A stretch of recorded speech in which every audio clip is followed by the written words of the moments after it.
2024 के लोकसभा चुनाव होने में अभी लगभग 2 वर्षों की देरी है, लेकिन बीजेपी ने अभी से इसकी तैयारी शुरू कर दी है। जिस तरीके का आयोजन भोजपुर के जगदीशपुर में बाबू वीर कुंवर सिंह की जयंती पर बीजेपी ने किया है, उससे ये साफ जाहिर होता है। दूसरी तरफ उनकी सहयोगी पार्टी जेडीयू इस आयोजन से बिल्कुल दूर है और इसके अलावा दूसरा कोई कार्यक्रम भी जेडीयू इस अवसर पर नहीं कर रही है। तो इसके पीछे की क्या वजह है, ये जानने की कोशिश करते हैं। नमस्कार, बिहार तक में आपका स्वागत है। 1857 में अंग्रेजों के दांत खट्टे करने वाले वीर कुंवर सिंह को कौन नहीं जानता है। पूरा देश जानता है, पूरी दुनिया जानती है। बिहार में हर वर्ष राजकीय सम्मान के साथ उनका जन्म उत्सव विजय उत्सव के रूप में इसलिए मनाया जाता है क्योंकि उन्होंने अंग्रेजों पर जीत हासिल की।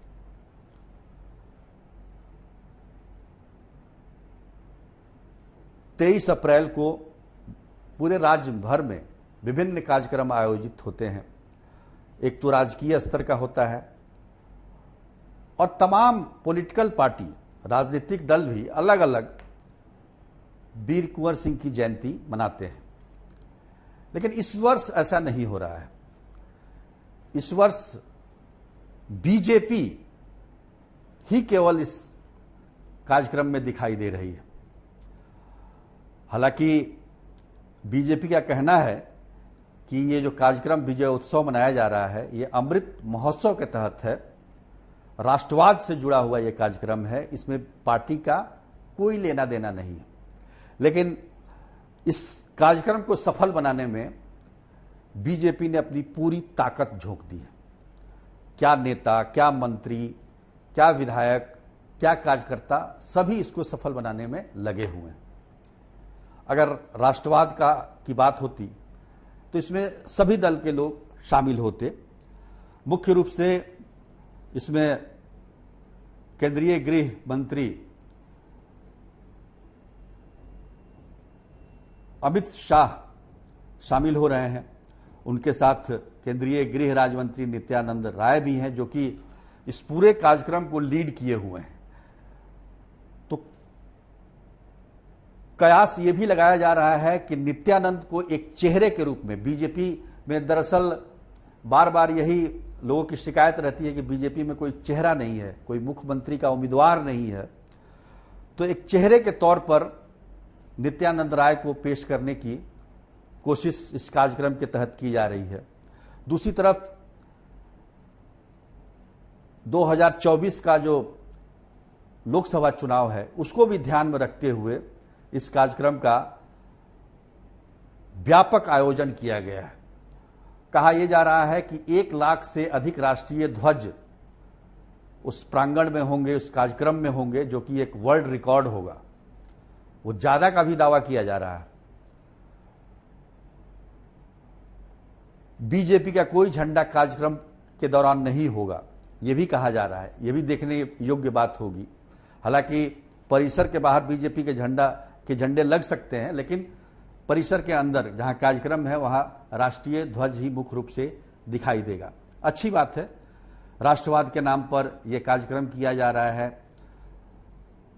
महान स्वतंत्रता सेनानी के जन्म दिवस के अवसर पर इससे अच्छी बात क्या हो सकती है। लेकिन इसके पीछे क्या है, सबसे बड़ी बात यह है, पर्दे के पीछे क्या है, यह भी जान लेना बेहद जरूरी है। अब आप जेडीयू को देखिए। जेडीयू हर वर्ष पार्टी के तौर पर वीर कुंवर सिंह की जयंती मनाती रही है, लेकिन इस वर्ष बिल्कुल खामोश है। कोई कार्यक्रम नहीं हो रहा है।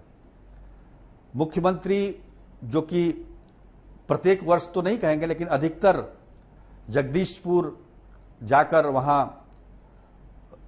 उस कार्यक्रम में शामिल हुआ करते थे, लेकिन इस बार वो नहीं जा रहे हैं। प्रशासनिक तौर पर डीएम राजकीय जो प्रोटोकॉल है उसके तहत वहां पर माल्यार्पण करेंगे। पर आखिर ऐसा हो क्यों रहा, क्या वजह क्या है, अचानक जेडीयू खामोश क्यों हो गई इस पूरे कार्यक्रम में, ये काफी चौंकाने वाली बात है। देखिए, बीजेपी और जेडीयू का संबंध कोई आज का नहीं है, 1996 से ये संबंध चला रहा है। 2005 से तो बिहार में सरकार चल रही है और सरकार में होते हुए भी दोनों पार्टियां अलग अलग कई एक ही दिवस को अलग अलग कार्यक्रमों में करती रही है। अभी हाल ही में सम्राट अशोक की जयंती मनाई गई, तो बीजेपी ने एक दिन पहले मनाया, फिर जेडीयू ने मनाया। लेकिन वीर कुंवर सिंह पर ऐसी क्या बात हो गई कि जेडीयू इस कार्यक्रम को नहीं कर रही है? या तो केंद्र से ये संदेश आया है कि ये कार्यक्रम राष्ट्रवाद से जुड़ा हुआ है, इसमें पार्टी का कोई लेना देना नहीं है, इस कार्यक्रम को भव्य बनाना है, और सबसे बड़ी बात कि 2024 का चुनाव फिर से जीतना है, जिसमें सहयोगी दल के रूप में जेडीयू का भी योगदान है।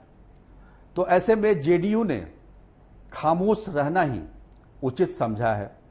अब इसे आप झुकना समझ लीजिए, रुकना समझ लीजिए या जो समझ लीजिए, लेकिन सहयोगी दल होने के नाते बीजेपी ने जेडीयू ने शायद ये कदम उठाया होगा। पर एक राजनीतिक पार्टी के तौर पर राजनीतिक पार्टियों का ये हमेशा से ध्यान रहता है कि उनकी पार्टी का विस्तार कैसे है, कैसे ज़्यादा से ज़्यादा लोग जुटे, और आमतौर पर जो महापुरुषों की जयंती होती है बिहार में, उसको भी जात के नाम पर ही जोड़ा जाता है। ये कोशिश इस बार अगर ये हो रही है कि वीर कुंवर सिंह की जयंती केवल राजपूत ही नहीं बनाएंगे, प्रत्येक जाति के लोग बनाएंगे, तो ये अच्छी बात है। ये परंपरा आगे भी कायम रहनी चाहिए। पर सबसे बड़ी बात क्या है कि वीर कुंवर सिंह की 164वीं जयंती ये मनाई जा रही है। जैसा कि मैंने पहले कहा कि जन्म शताब्दी बड़ी धूमधाम से मनाई जाती है और उस पर विशेष आयोजन होता है। 150वीं जयंती मनाई जाती है, 200वीं जयंती भी हो सकती है, लेकिन इस बार 164वीं जयंती बड़े ही धूमधाम से मनाई जा रही है। तो इसके पीछे जरूर कोई ना कोई वजह है जिसको समझने की जरूरत है। आज के लिए बस इतना ही, तब तक के लिए धन्यवाद।